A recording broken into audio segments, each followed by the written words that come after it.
बहरा से दोबारा के,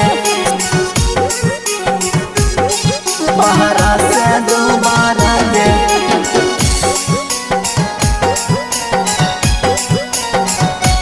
Recording by Sargam Studio, Bodhgaya। सावर गलिया गोर कैलू में कहपा लगा के, सावर गलिया गोर कैलू में कहपा लगा के। सहजनवा अइले साखी रे बहरा से दोबारा के, सहजनवा अइले साखी रे बहरा से दोबारा के। खिलल खिलल गलिया के खूबे पचका के, खिलल खिलल गलिया के खूबे पचका के। बहला मुआ अइले साखी रे बहरा से दोबारा के, सहजनवा अइले साखी रे बहरा से दोबारा के।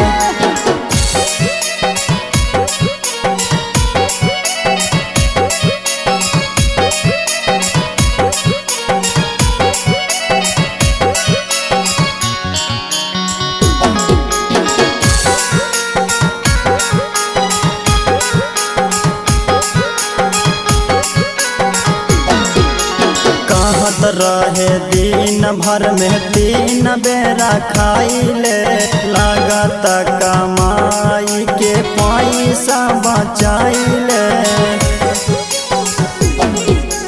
कहत रहे दिन भर में 3 बेरा खाइले, लागत कमाई के पैसा बचाइले। कहवा ने 100 के चक्कर में रहे धरा के, कहवा ने 100 के चक्कर में रहे धरा के। सहजनवा अइले साखी रे बहरा से दोबारा के, बहलमुआ अइले साखी रे बहरा से दोबारा के।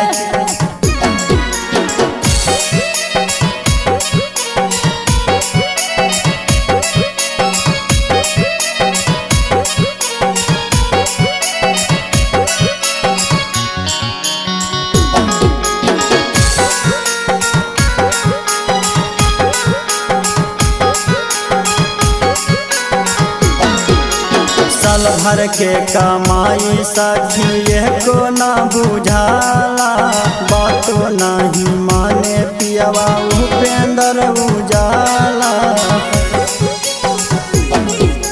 साल भर के कमाई साखी को ना बुझाला, बातो नहीं माने पियवा उपेंद्र उजाला।